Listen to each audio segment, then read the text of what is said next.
Turn to M3 and Karen B for this week's episode of Comply on the Fly. You'll get quick and timely answers to the most common employee benefits compliance questions so you and your business can keep moving ahead. Please note this podcast and the contents herein do not constitute legal advice. Seek the advice of counsel for any benefit compliance related implementation, guidance, or strategy. Hello everyone, I'm Karen B, and your Comply on the Fly question of the week is, what is an ERISA SPD and when do I need to provide it?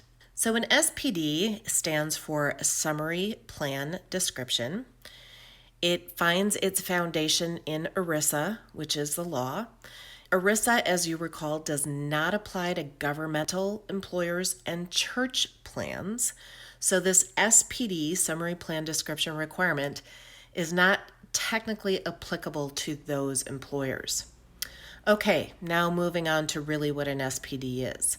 The Department of Labor defines an SPD as the primary vehicle for informing participants and beneficiaries about their rights and benefits under the employee benefit plans in which they participate. Many of you may assume, based on that definition, that you don't play any role in that requirement. You may think that what is provided by your carriers or your third-party administrators in the form of plan documents or certificates or policies or whatever they might be calling documents is adequate and sufficient. However, the DOL regulations require information about you to be contained in the SPD. You are the plan sponsor.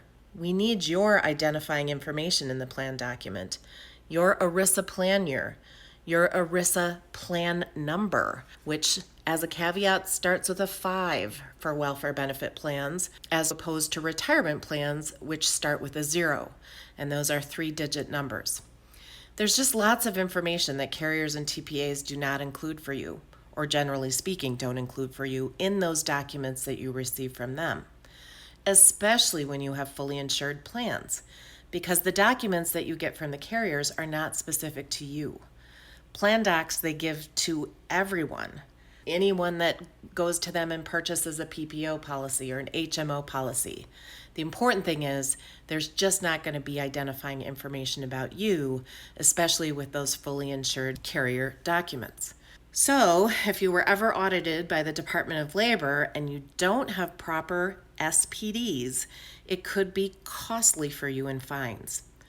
You need to have an SPD or SPDs in place, and this can be done by implementing a wrap document or documents, depending on how many ERISA plans you choose to offer as the plan sponsor. The wrap document essentially wraps around the documents you already have. They supplement the documentation and make your documents complete and ERISA compliant. Some plan sponsors choose to take all of the welfare benefit plans that they offer and wrap them into one ERISA plan, requiring one SPD. And we kind of call that the mega wrap SPD. Or you can simply have wrap documents for each plan or group of plans. Bottom line, you need something, some document to take what you already have, add in the missing pieces, and have complete ERISA documentation. Once your SPD or SPDs are in place, you are required to provide that document or documents within 90 days of enrollment. So if you decide to put all of your plans into one ERISA plan and do offer life insurance to everyone, this SPD essentially would have to go to everyone. But it needs only go to a plan participant, which is your employee. It does not have to go to spouses and dependents. You really should have proof that you provided it. And of course, if we think to the delivery options that you have, hand delivery, you would want to get somebody to sign off that they received it. Mail, you would want to keep track of who you mailed it to and when. Or of course, electronic delivery, where you would want a record of the delivery, probably via email and an email list, or some sort of acknowledgement in an HRIS system. The ongoing obligation you have to provide SPDs is once every 10 years or 5 years if changes have been made to the document. If you feel that you are not compliant with the SPD requirement, contact your M3 account team for assistance. They have some options for putting this documentation in place for you. And that is your Comply on the Fly question of the week. Thanks for tuning in.